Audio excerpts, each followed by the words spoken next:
নমস্কাৰ।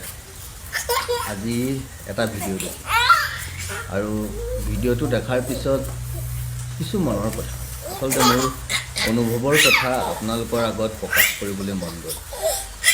আপোনালোকে ভিডিঅ'টো দেখিছে।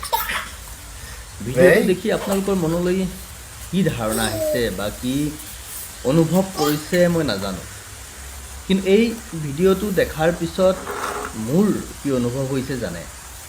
আমি যে পুৱাৰ পৰা গধূলিলৈকে বিচনাৰ পৰা উঠাৰ পৰা ৰাতিপুৱা বিচনা শোৱা পাতি এৰাৰ পৰা ৰাতি নোখোৱালৈকে আৰু শোৱাৰ পিছতো আনকি ৰাতি সাৰ পালেও এই যে হাঁহ হুমুনিয়া কাহি থাকোঁ, মোৰ এইটো নাই, মোৰ সেইটো নাই, মোৰ এইটো নহ'ল, মোৰ সেইটো নহ'ল, মই নাজানো, মই নোৱাৰোঁ, মোৰ নহ'ল।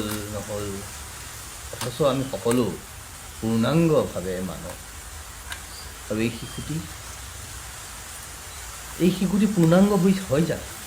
তাৰপিছতো শিশুটিয়ে ধুনীয়াকৈ হাঁহিছে, খিলখিলাই ঘূৰি ফুৰিছে, নাচিছে বুলিয়ে ক'ব লাগিব, নহয় জানো? তো আমাৰ কি নাথাকে যে আমি পুৱাৰ পৰা গধূলিলৈকে হাঁহ হুমুনিয়া কাহি থকা? আৰু শিশুটিৰ কি আছে? এই শিশুটিৰ কি আছে যে শিশুটিয়ে নাচি বাগি হাঁহি ফূৰ্তি কৰি খিলখিলাই হাঁহি থাকিব পাৰিছে? এতিয়া হয়তো আপুনি ক'ব, শিশু একো বুজিয়েই পোৱা নাই, শিশু একো অনুভৱেই কৰিব পৰা নাই। একো অনুভৱ কৰিব নোৱাৰি, একো নাজানি শিশু হৈ থাকি যদি এটি মানৱ জীৱই হাঁহি ফূৰ্তিৰে থাকিব পাৰিছে, তেতিয়াহ'লে আমি ডাঙৰ হৈ, জ্ঞানী হৈ, বুজি পাই, কথা জানি কি কৰিছোঁ? মূল্য কি আছে তেনেকুৱা জ্ঞানৰ? মূল্য কি আছে তেনেকুৱা মেচিয়ৰিটিৰ?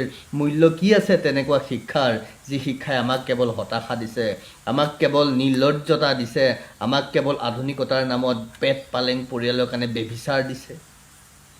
কি মূল্য আছে তেনেকুৱা জ্ঞানৰ য'ত আমি অন্ধকাৰেই দেখিছোঁ? কি মূল্য আছে তেনেকুৱা য'ত আমি সম্পূৰ্ণ সুস্থ হোৱাৰ পিছতো হাঁহ হুমুনিয়া কাহি থাকিব লগা হৈছে? তাতকৈ একো নজনা শিশু হৈ থকাই ভাল দেখোন। তাতকৈ একো নজনা মূৰ্খ বুলি কোৱা অথচ শান্তিৰে থকা এটা আত্মাই হ'লেও দেখোন, আত্মাই হ'ব পৰা হ'লেও দেখোন আমি যথেষ্ট, আমি আজিৰ মানুহতকৈ বহুত শান্তিত থাকিব পাৰিলোহেঁতেন। জীৱনটোৰ অনুভৱ কৰক। এই ভিডিঅ'টো দেখাৰ পিছত এই কথাখিনি মই আপোনালোকৰ আগত ক'বলৈ মন গৈছে যে পৃথিৱীত এনেকুৱা ধৰণৰ মানুহো আছে, তেনেকুৱা জীৱৰো সৃষ্টি হৈছে, যাৰ হয়তো একো নাই, অথচ অনুভৱেই কৰা নাই যে মোৰ একো নাই, মোৰ সকলো আছে। পাৰা অলিম্পিক আপোনালোকে দেখিছে শেহতীয়াকৈ শাৰীৰিকভাৱে ডিফাৰেণ্টলি এবল লোকসকলে ক্ৰিকেট মেটছ খেলিছে, কেনেকৈ জিকিছে, তেওঁলোকে কেনেকৈ পাৰিছে, আৰু আমি সম্পূৰ্ণ থকাৰ পিছতো আমি নোৱাৰোঁ। কিয়? সমস্তখিনিয়ে থকাৰ পিছত আমি ভাবোঁ আমাৰ কি জীৱন, এই সুন্দৰ জীৱন। নিজক আণ্ডাৰ এষ্টিমেট কৰোঁ আমি সকলোৱে, আৰু নিজক কেতিয়াবা এনেকুৱা যে আমি চব জানো, ইমান পণ্ডিত হৈ গ'লোঁ, কিন্তু সৰু সৰু কথাবোৰ, সৰু সৰু অনুভৱবোৰ যেন আমি কৰিবই নোৱাৰোঁ।